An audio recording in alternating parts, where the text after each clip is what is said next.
Screamers.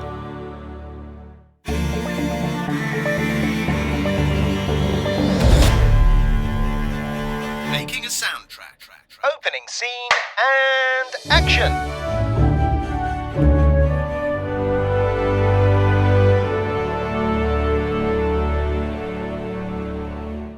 Okay, 150 grams of unsalted butter, soften, 3 eggs. Oh God, where do I put the caster sugar? It's Dan? 250. Yeah. Dan, Yeah. what are you doing? We're meant to be making an episode. Oh, well, I'm mixing. You make... I'm making some biscuits, so I'm just mixing them up. Just how I roll. All right, so yeah, that bit will be cut. Okay. Yes. I wouldn't want people to think I'm some sort of idiot or something.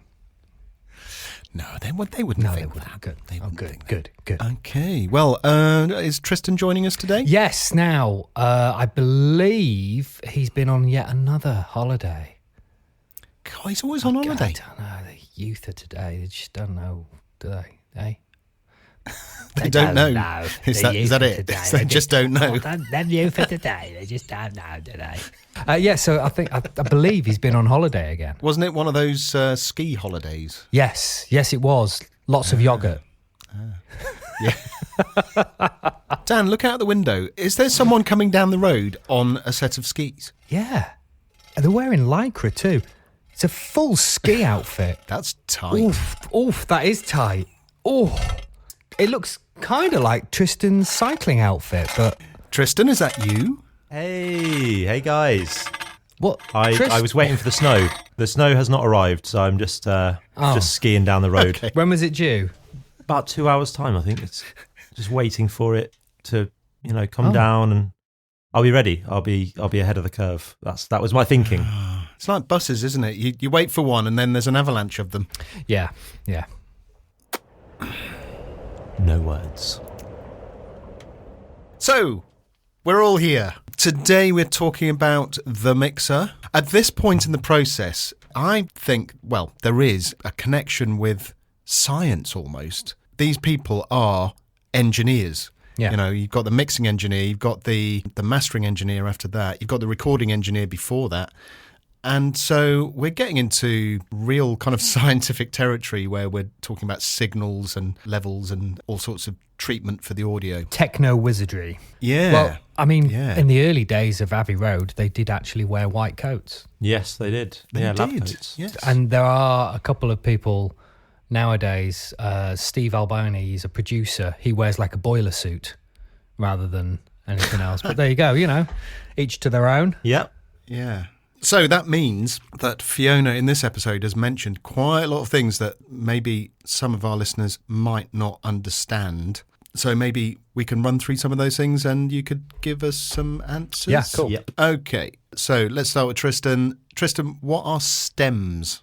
Stems are basically a collection of instruments. So it can be, you can have stems as brass, strings, woodwinds, things like that, or you can have stems within that. So it could be violin 1, violin 2, viola, cello, bass, flute, oboe, that sort of thing. So you have to sort of liaise with whoever you're working with at the time and ask which stems they need. Are they group stems, i.e. brass and strings, or is it more detailed, so instruments within those groups? Yeah, very good. Dan, Fiona speaks about a dub. What would a dub be? The dub in this case is where all the elements, audio-wise, come together and get mixed to the picture. So it's taking, obviously, the music, which is the thing we're focusing on, but it's also taking any sound effects, any Foley. Foley is basic movement and noises that they re-record afterwards, so footsteps, things like that. Atmospheres, which is literally just recordings of the outside spaces or inside spaces. And it's all mixed together by the dubbing engineer, the dubbing mixer, and then made ready for broadcast. Brilliant. And you've said before that's one of your favourite parts. I I absolutely love that. On the shows that I've worked on, if I've managed to get down to the dub, that's when all of the magic comes together and you see everything and you see the picture properly graded for the first time, because as composers, or anyone else working, actually, to be honest, you don't get the finished proper graded picture. You get the hopefully final locked picture, but it hasn't had all of the extra processes done to it yet to make it look absolutely lovely. So you get to see the lovely picture and you get to hear absolutely everything that is going to be along with it. So it's a real special moment, yeah. There's an episode in season 1 of Making Soundtrack with Melton Baytock, who's a Foley artist. That was a really fascinating insight, wasn't it, into that side of things. What's a limiter and a compressor? Okay, so a limiter is something that will stop audio from going over a certain level. They also have a makeup gain so that it will squash the audio, but it will never go beyond a specific level. That's a limiter, whereas a compressor does something very similar. It compresses, also has makeup gain, so you can make it louder again afterwards, but it's done to a ratio. So every time you will set a threshold on a compressor, you will set the threshold, which is the moment, the loudness that you want it to start compressing above. And if any audio signal goes above that, then it is turned down by the compressor at a ratio that you set. Thank you, Professor Watts. You're welcome. In terms of reverb, what does wet and dry mean? So basically wet means, with reverb, and dry means without reverb. Often in something like Air Hall or Abbey Road, you're going to get, an element of wetness, if that is the correct term, because the rooms do have reverb in them. Some studios are completely dry, like Angel, which is sadly closed now. It used to be very dry. But what you can do is actually put the reverb on a send or an aux channel and mix the reverb in. Just to be clear, because you mentioned the halls and the rooms themselves having reverb, you can't do anything about that. That's all done with mic placement. What you're talking about with mixing in on a send, which is where you send a portion of the audio channel to another one which has the reverb attached to it, that is adding artificial reverb. Yes. And, that's half the beauty of these amazing studios, is that they have this beautiful natural resonance in the rooms, isn't it? Which is fantastic for orchestras. Yeah, it's about the sound of the room, definitely. Yeah. Right, who wants to take the word bounce? I think we've explained this before, but just for convenience. Yeah, I'll do that, but before I do that, I'm just going to stick something in about stems. Stems actually stands for stereo masters. It's a shortening of stereo masters. Right, what's the other thing I'm talking about? We've explained the word bounce before, but bounce. Just for convenience. Yes, so bounce. So when you're working in a computer, you'll be working in a DAW or digital audio workstation. That's what that stands for. And when it's time for you to present the work or send the work somewhere else or whatever it is you need to do, you need to get it out of that DAW. And to do that, you need to bounce, which is essentially take all the tracks that you've made in there and turn them into a stereo file. And that can be an MP3 or a WAV. A WAV. More likely to be a WAV. Yeah. But you can bounce to MP3, you can bounce to WAV, you can bounce to... All sorts, yeah. All sorts, yes. Essentially, it's just a fancy word for export, isn't it? Export. Yes, it really It is, yeah. Finally, Fiona was talking about tempo map. So the tempo map comes as part of the MIDI file, and the MIDI file gets exported out of the composer's DAW and imported into the Pro Tools session for the mixing engineer. And essentially, within the MIDI file, there is a tempo map, all the MIDI data, which actually isn't necessary for the mixing engineer. And the tempo map will include, obviously, the tempo itself and time signatures. And I can't remember why she actually wanted that. For delays and other such stuff, it's just a lot quicker. It's easier to check if there's been a mistake on a bounce. Sometimes if you've got the tempo map there, you can go, well, hang on a minute. Why does that suddenly stop there? Or why does that go on for a little bit longer when the bar actually ends earlier? You can see. So without having to phone up, you might be able to phone up and say, actually, what you've done here is you've bounced something incorrectly, or, the computer's thrown a funny, as they sometimes do, or something else. But it's just a good way of being able to check what's been sent to you against what what they hope has been sent to you. That's another reason why Fiona says that the demo is important as well, because obviously you'll be able to hear if there's anything missing or has there been any mistakes, because you'll have the demo of it as well, which will be a bounce. Yes, indeed. So speaking of Fiona, she has been an absolutely lovely guest. She took time out. I was thinking, actually, when I was editing her chat with Tristan opens it with, "Thank you for joining us on a Saturday." And I thought, I'll take that out. And then I thought, no, our guests have given up their time so willingly and they've been so pleased to do that. I just wanted to take a moment to say thank you to all of them. Yeah, indeed. Yeah. We have some coming up. But yeah, I mean, if you're just starting out in the industry, I would urge you to pay things forward. You know, if you have some amazing experiences, then just take the time. If someone's asking for your help them. Yeah. You know, we're seeing this every single time. Fiona has mixed for productions like Dark, Sex Education, Dracula, Endeavour, The Gentlemen. She's got so many years of experience, and yet she's perfectly willing to set aside a few hours on a Saturday morning to speak to us and to pass on her experience and insights. I think that's just amazing. Yeah, absolutely. And it's been the same for all the guests. All the guests have done that. Yes. So with that in mind, shall we go behind the scenes and listen to Fiona's chat? We can, but I think you're forgetting something first. Oh, I am. Yes, because you've been hard at work finding facts out about... I'd say finding facts out, Dan. Yes. To an extent. I don't know quite what you do. Do you kind of get to the third fact and think, yeah, bored now, I'm just going to start making stuff up? Well, no, these are all... I've found all of these on the internet. And right. As we okay. know, the internet is 100% accurate. Okay, so without further ado, Fandango. Fiona's love of engineering began when her piano teacher noticed that she was more interested in his studio than his piano. She studied music and sound recording at the University of Surrey, and from there got a runner job at Air Studios, where she's been based ever since. Fiona spent most of 2014 developing her hot cocktail dispenser, Hot Tails, which, alas, although having a limited run in motorway service stations, never really caught on. Although based at Air, she's worked in many of the top studios in London, including Abbey Road Rack Strong Room Snap. Her favourite biscuit is a chocolate round, her favourite colour is leopard, and she once sang Ava Maria backwards while scuba diving off the coast of Borneo. Thank you to Dan and the internet for those facts. Let's go behind the scenes then. Let's.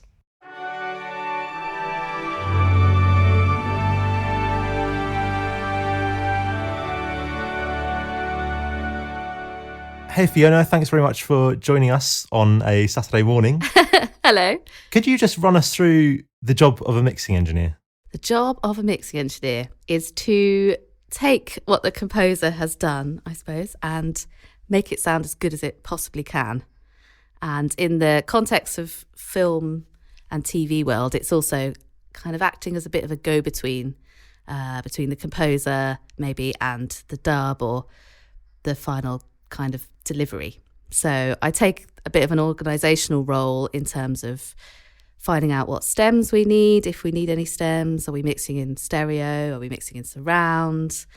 And then once I've mixed and everything's approved by the composer, make a session for the dub that's got all the cues in it all lined up and in the right place, so they can just import those tracks into their Pro Tools session and it's all ready to hit play and in the correct place. Awesome. The recording engineer will have delivered everything you need for the mix, but what deliverables are essential for you to do your job? So whenever I'm talking to a new composer and kind of making requests for what I want for the mix, it's obviously your sort of multi-track stems that you've bounced out for me.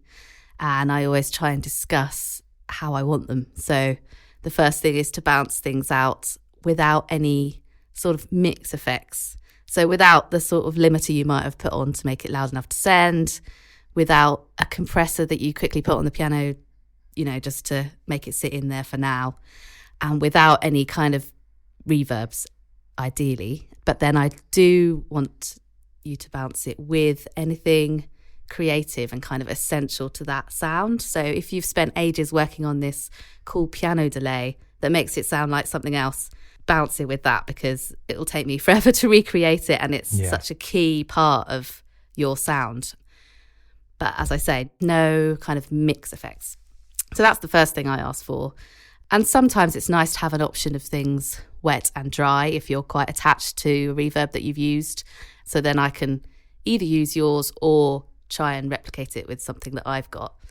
And the reason for that is just that I find a key thing about making everything blend nicely, I suppose, is using the same reverbs on everything, or trying to kind of get a consistency with the effects.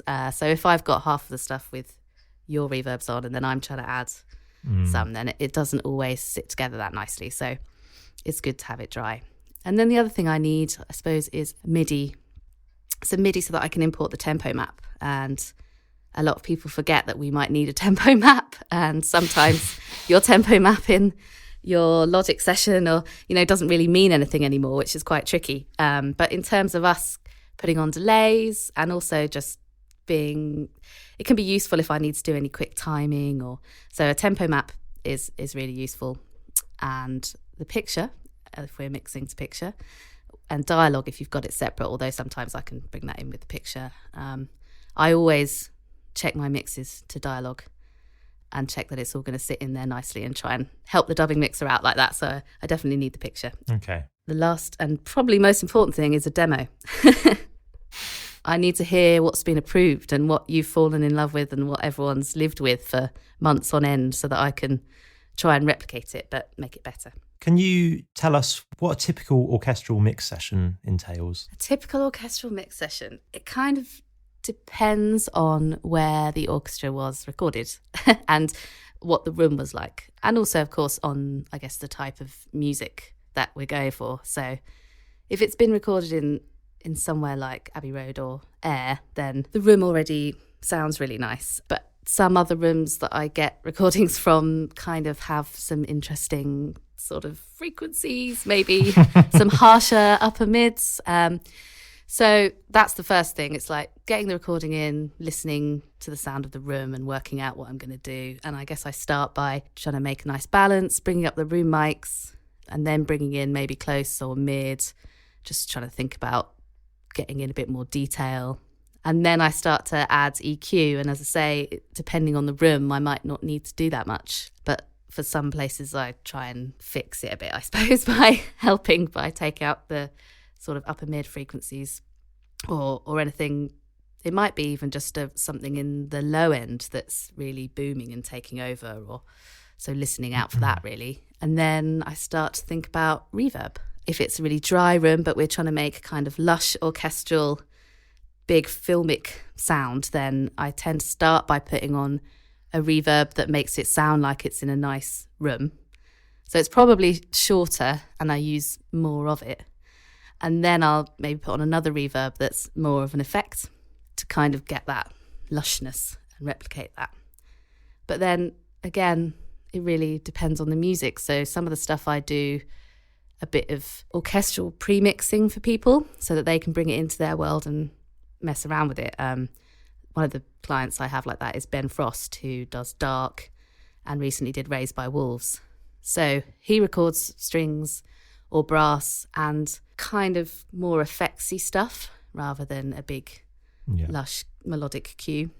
And then I'll look at it and go, okay, he's going to put this through effects and he's going to do loads of interesting stuff. So I'm not really looking at making it wet or reverby, but I'm thinking, how can I make this sound as interesting and like as fat as possible so that when he brings it in, even it's just like loud enough as well to manipulate. So then I might look at putting on some coloured compression, something like a Fairchild or maybe some tape machine, something that really brings out the sort of body of it. So that then when he puts it through his effects, it sounds fat and big and amazing.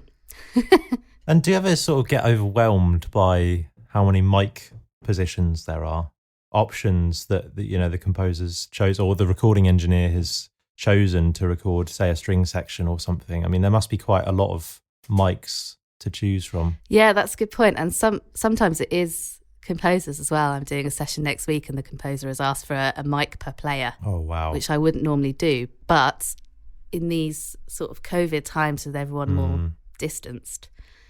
I think, and for his sound, some things might just need that. Often it's like a lot of options that you don't use all of the time, but then for this one cue, you might really want a close sound and less rooms, and you might use those mics. So I guess I just have to go through, and when I see, okay, right, that's like a load of close mics, group that together, turn that off for a start. It's kind of like breaking it into subgroups, really, so that you can, as you say, manage it and think about it more, rather than like, oh, there's 40 mics, what am I doing? We had Sagan Akinola on the show for our first episode, and he mentioned that he's super involved all the way through the process. Yeah. How do you generally communicate with the composer about their intentions for how the mix should sound? It's different with different people. One thing that's brilliant about Sagan is he usually has some really good references to send you, which is super helpful. So, I mean, if I was mixing a record, I would definitely be talking to the artist about other albums that they love or vocal sounds they love and that kind of thing. And with Sagan, he does the same with orchestral music. He'll send me something and be like, love the kind of depth and the kind of amount of room sound or the brass on this. And on this album or record, I love the sound of the harp and the way they've treated the harp. And on this, so he'll kind of give you different references to listen to, which definitely helps both with how to record something and also obviously in mixing. But also the key thing is the demo. As you say, that's what's been approved by the director and that's your mix and how you see it. And really, I don't want to go too far. I mean, some people want me to, but most of the time it's like, can you make it sound like the demo but better? That's kind of the job. And making sure then that I understand, okay, this is more of an indie score. It's a coming of age story and it's like an indie rock thing. So do you want me to keep that intimacy, or do you want me to make it sound more filmic and posh, or do we find something in between? Yeah, this is a string thing. When you think of a score like Midsummer, for example, when it's so like in your face, and then you compare that to something, some people want a quartet to actually sound like an orchestra and blend in with samples to sound really lush. So it's important before I start to say, what's your idea of how this will sound, and what kind of scale are you thinking of? That's interesting that you mentioned, can you make it sound like the demo but better? Because I feel like that sort of harks back to our orchestration episode, because that is kind of the job of a modern orchestrator, trying to make it sound like the demo, because that's what, like, as you say, that's what's been signed off. Yeah. And then there's such a fine balance of sort of being too safe and then going miles off. And it's like, well, that can't be approved now. So exactly. It's like nobody wants any big surprises, but they still want you to enhance it. So it's tricky. Exactly. It's tricky balance, isn't it? And similarly, as composers, I guess you're following off an attempt, or it's been passed down through the whole process because a director or editor has decided, like, this is the music we want, write it just like that. And you're like, okay, but obviously I have my own style, so I want to write my music. Not so you're chasing something and then you finally settle on something that everyone likes, and then we're then orchestrators are chasing that, and then mixers are chasing we're all sort of like chasing this original idea, I suppose. And who's the next person in the chain?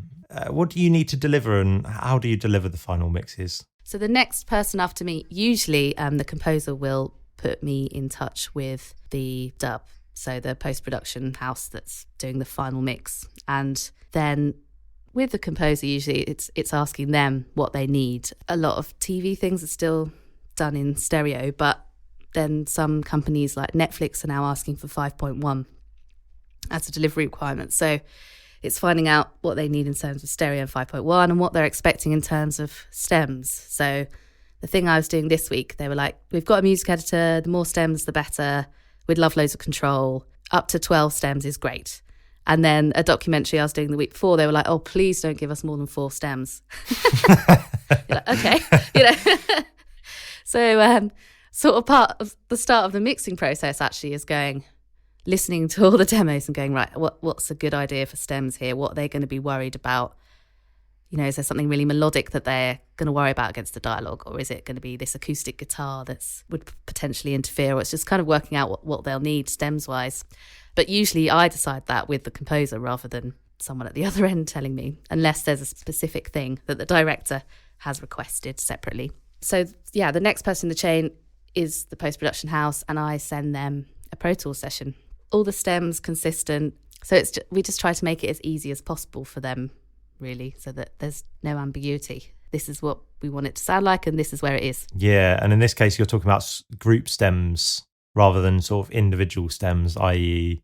strings, brass, winds, rather than every kind of instrument within those. Yes, absolutely. So my stems will be more like synths, piano, as you say, strings as a whole, that kind of thing. What if someone needed to get their hands on something more specific? Are these sessions archived in case someone needed to go back to you and say, oh, actually, can we just make a slight change there? Yes, well, I keep everything.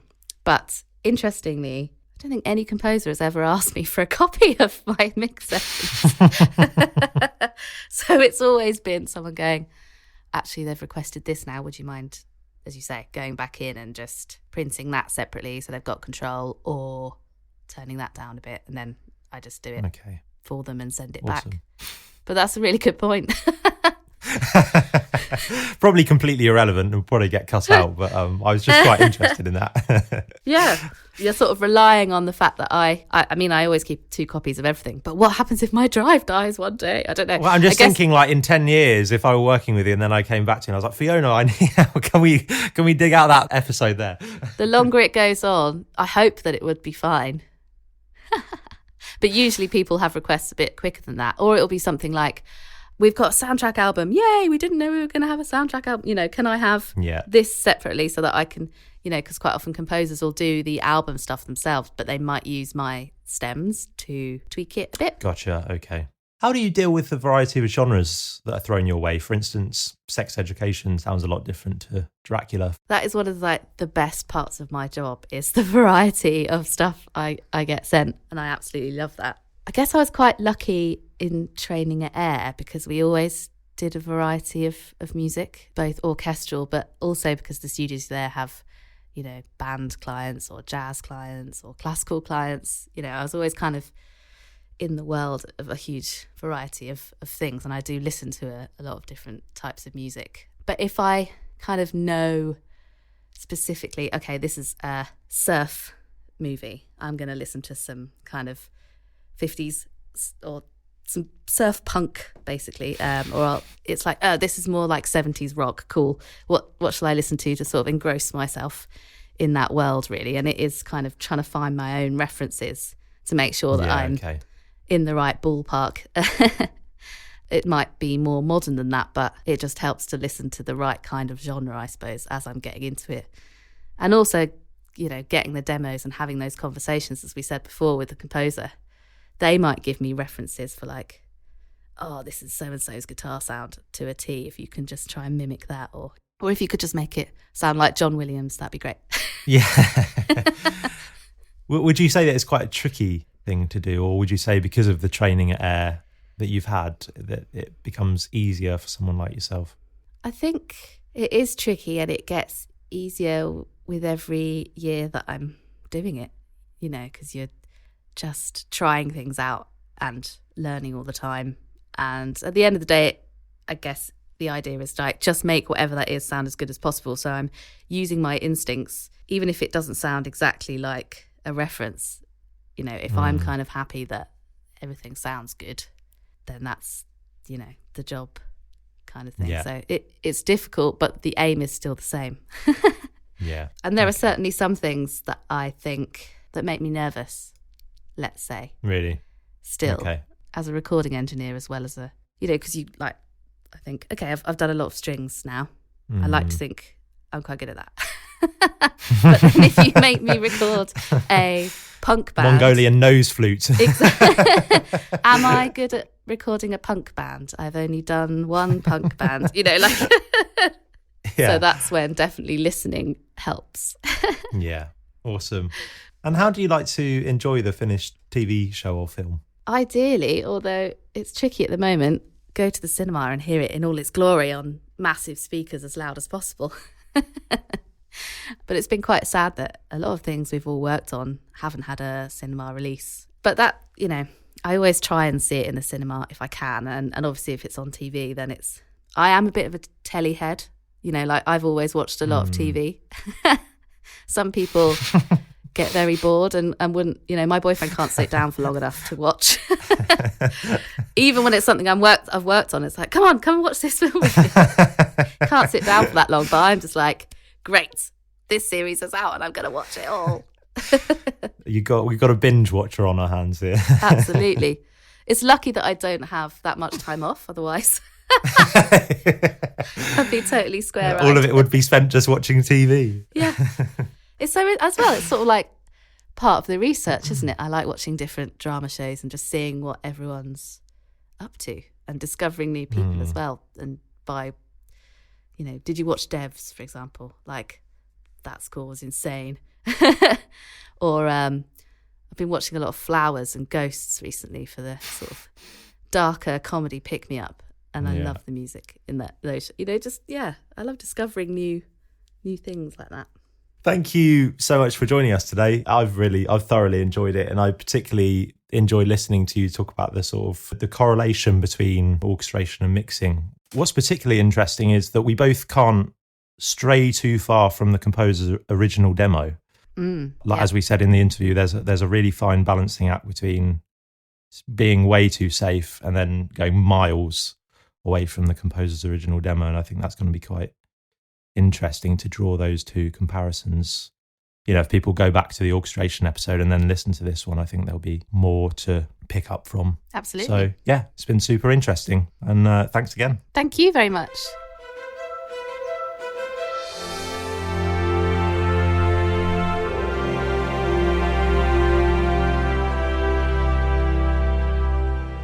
Thanks to Fiona again for that lovely chat, and thank you, Tristan, for yet another awesome interview there. Thank you. Yeah, well done, Tris. Thank you. Yeah, I had a couple of thoughts about that. The fact that Fiona's already thinking about the dubbing editor by watching with the dialogue, and she's kind of already thinking ahead about what the dubbing editor will want to receive. That was really fascinating, I thought.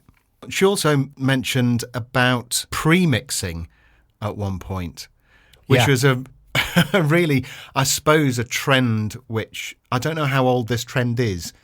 Maybe you guys know, but the receiving the file and making it sound as big as possible so that that recording can then be manipulated, put through other machines or whatever to make it sound different. Well, that was specifically, she was talking about Ben Frost and the way that he works on Dark and the likes. And it's fascinating because it kind of makes sense. Obviously, it's a very personal thing, and it's something that he will have spoken to her about. I would like the orchestra mixed in this way, and I'm assuming that it's mainly sections that he gets, and then so it'll be the brass, the strings, the percussion, so on and so forth that he will get, and he will get individual stems of those that he can then process in all sorts of weird and wonderful ways to make the sort of horrible soundscapes that he does for Dark. And I mean horrible in a nice way, if that makes sense. Appropriate. But yeah, and I think that it just suits his way of working rather than being sent the 40, 50 different mic choices. And that was something I was going to talk about, was the ridiculousness of miking up that many people. You've suddenly got 40, 50, 60, 70 people all being mic'd up, and a multitude of mic choices. And do you really, as the composer, have time to go through all of that, pick the bits that you like, the mic choices you like, then bounce them down to a stereo stem or whatever, and then go on to the next creative process, which is processing them? And I think that's why Ben Frost has Fiona do that for him, because it speeds up the workflow of everything. He hasn't got time. I'm not saying he couldn't do it. I'm sure he could, but he hasn't got time to do that on a television show. Well, that's a major theme, isn't it? Time is money for the orchestral soundtrack. Something I wanted to pick up on was the amount of work that's involved. So you say you mixed it. Oh, I mixed it. Yeah. But that's not just, it's like Paul. I recorded it. From his episode and Fiona's, we know that there's some stuff that has to happen beforehand, and there's some stuff that has to happen afterwards as well. It's not just the actual task that you're getting paid for. There's pre and post production on it. All stuff that gets taken for granted. Yeah. I think what also is interesting is highlighting the chain of communication Gareth, you mentioned, that Fiona's thinking about the dubbing mixer. Well, it really does highlight that, there is a chain of command, from the composer trying to impress the director, the mix engineer is then trying to impress the composer. There is sort of that chain of command, which I find quite interesting, and it really accentuates the fact that this is a team effort. Yeah. And I suppose going back to, what Fiona was saying about the importance of having the demo, it's always working back to that original vision that's been signed off, isn't it? Yeah, Tristan, you were saying about the orchestration is the same. You're still trying to work towards that vision. Yeah. Yeah, it's got to sound better than the demo, but not too far away from the demo. Yeah. And again, you mentioned that at the end of the interview. It's a very fine line, isn't it? You want it to sound like this, but better, which is, ultimately. Yeah. How long is a piece of string? It is hard. It's hard to do it. Great. Any other thoughts about that? Sharing a vision with the composer. She mentioned working with Sagan and how he'll point out elements of records or film soundtracks and say, "Oh, I love the way the harp sounds on that," or "I love the way the room sounds in that." And that is important, I think, in any element of any job. If you're an orchestrator, I've worked with people who send me links and say, "I really love the strings in this," and all sorts of things, and that really helps you to work with the composer very closely about what it is they want to achieve. Yeah, that's amazing.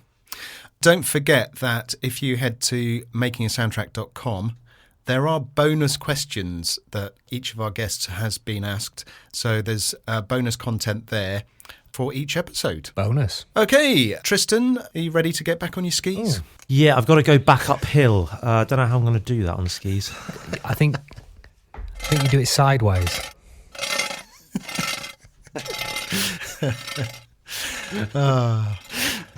Anyway, Dan, is that a wrap? Is it?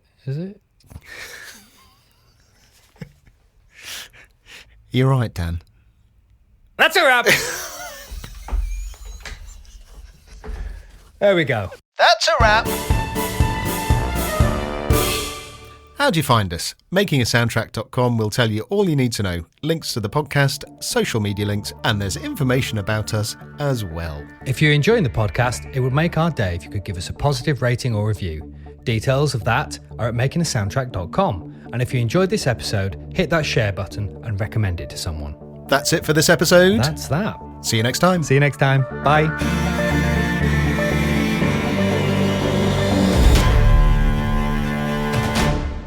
Social media links, and there's information about us as well. You're laughing at me holding my phone up. It'd be even worse if I was like this.